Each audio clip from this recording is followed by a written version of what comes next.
our heritage begins in a country called Somalia. Somalia is situated in the Horn of Africa, also known as the ancient land of Punt and the nation of poets. Somalia lies along the Gulf of Aden and the Indian Ocean. It is bounded by Djibouti in the northwest, Ethiopia in the west, and Kenya in the southwest. Somalis have been in the UK for more than 100 years. The first Somali immigrants were seamen and merchants who settled in port cities shortly after the opening of the Suez Canal in 1869.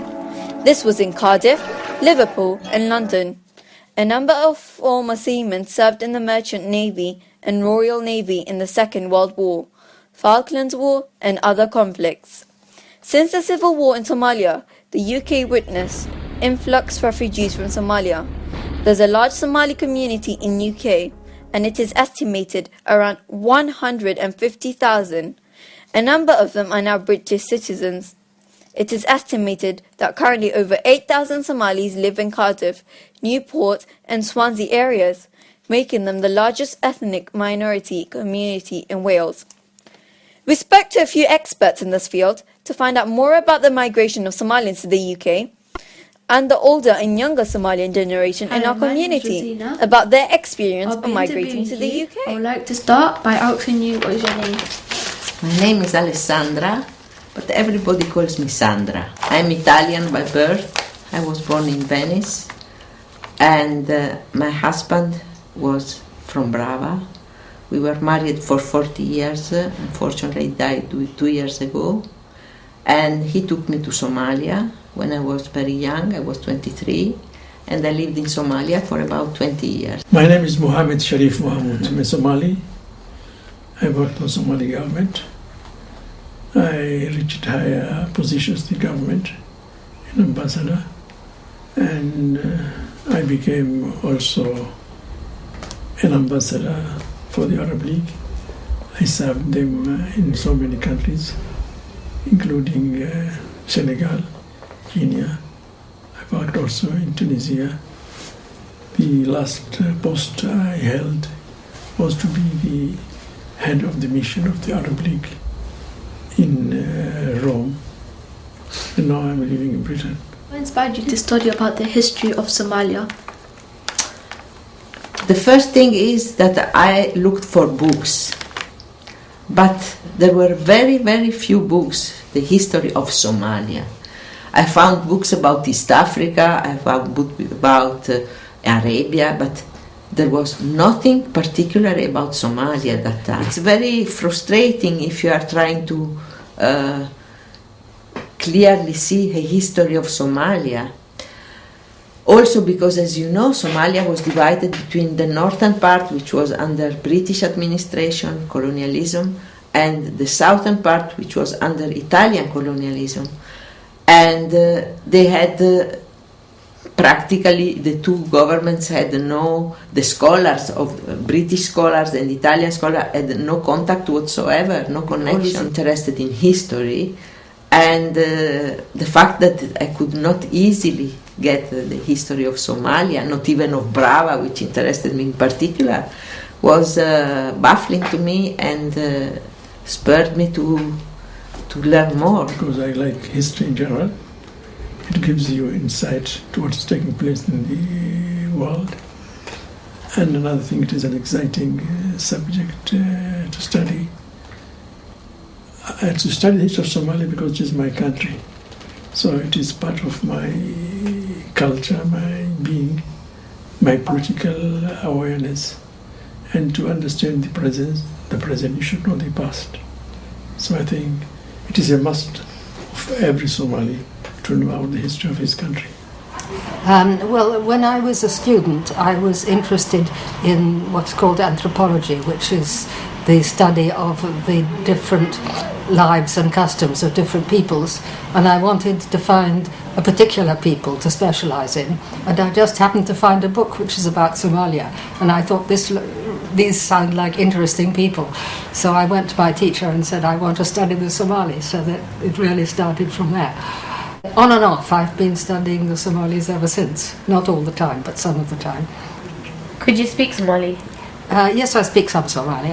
In here, Somali ka one could in Said before, many Somalis settled here in Britain many years before the war because they used to work on British ships. And when they arrived at British ports, some of them left the ship and settled here. But even those, you cannot say that they never went back to Somalia. Their ties with Somalia were always very close.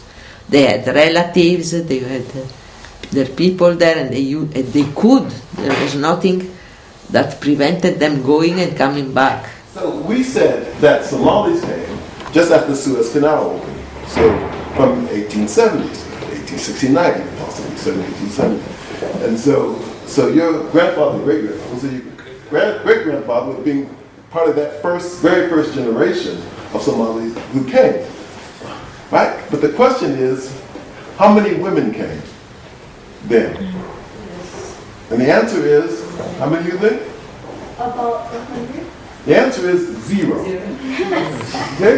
Right? 0. So it was all male migration. So it is male workers. They do not have the right to bring their families. These are migrant workers who could come, who do a job and so on. Right? They can stay and work, but they did not have the right to bring the marriage between a Somali man and a Somali woman happening in South Wales. In the first one in the UK happened in 1970, 1971, something like that. 1970 something. Early 1970s. The first. So Somalis had been here 100 years before any Somali male married a Somali woman here. So most of the generations that had been here were mixed until recent Somali history with refugees and people coming. Very interesting. Would you ever have believed that the Chinese ships arrived in Mogadishu and in Brava in the 15th century, all the way from China, and that they took people from Somalia and took them to China for a trip, and then they took them back?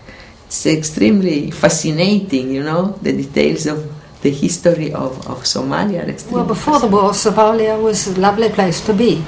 It's a beautiful country, and Mogadishu is a beautiful town. It used to be very quiet and very safe. Of course, during the time when President Siad Barre was dictator, it became dangerous for people who were against him politically. A lot of people were in prison. You've been Somali. How did you find it? Somalia? Yeah. Somalia is a very beautiful country.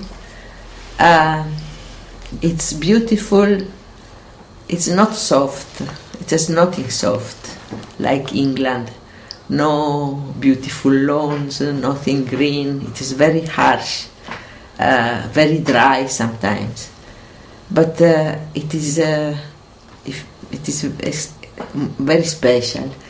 The scenery is special. The sea is extremely beautiful.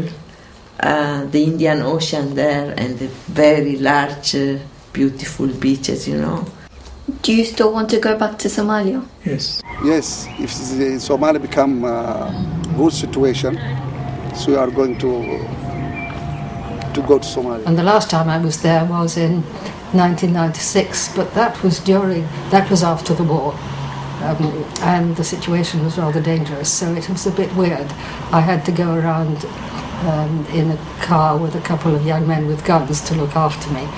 And before that, I just walked around the town just normally. So I'm afraid the reason really behind the war was greed and desire for power. How did people migrate from Somalia to other places? People migrate normally. They get visas. People migrate because to make business, to study, for tourism. But there are migration also which come from political reasons, such as the migration which took place after the war. People go abroad for refuge, and the international law give these people the protection they need in order to arrive safely in the countries of refuge. A lot of people try to get to the Arab countries in these terrible small ships, which they're overcrowded, and sometimes they sink, or the people are thrown into the water.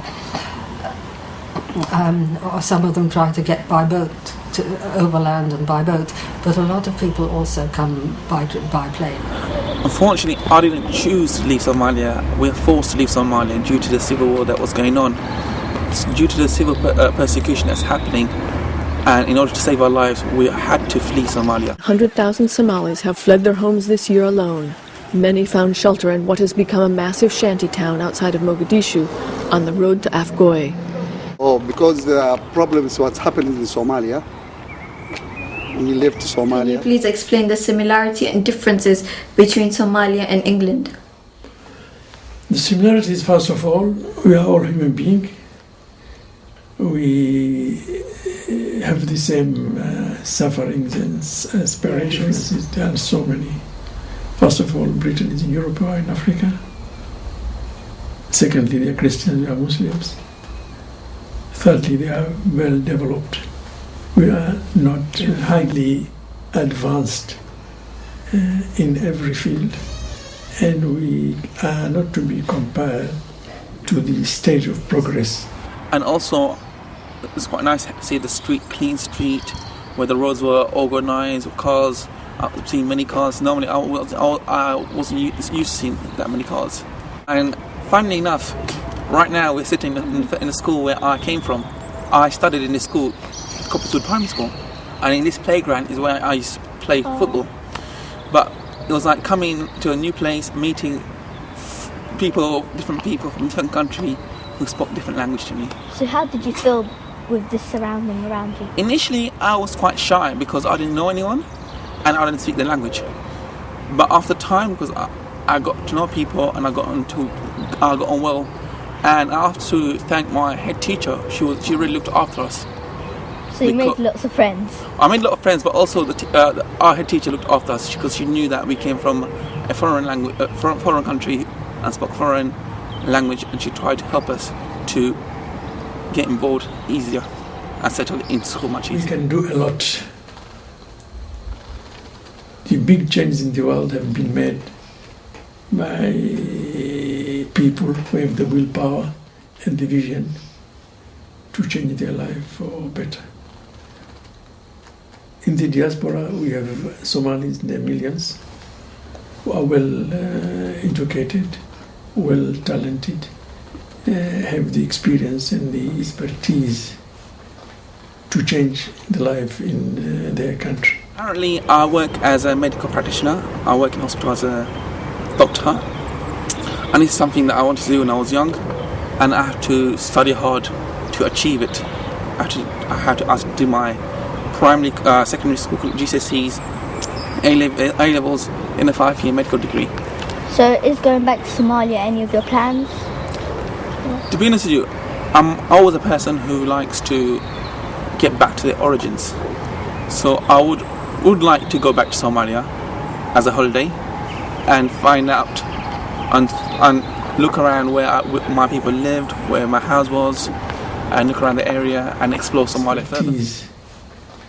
To change the life in their country. As you know, all those who have been educated, who are professionals, who used to produce, to make life function in Somalia, have left already Somalia. So by the expertise and the education and the talents they have, they can change and rebuild their country and make it modern, safe, prosperous, in the interest of its people. Love each other. First your parent, your neighbor, your sister, everybody. Don't think other things. Love each other. Love is more. No interfere other people. If you want to save your life, pray, reading. So just your religion. Religion.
لما العراين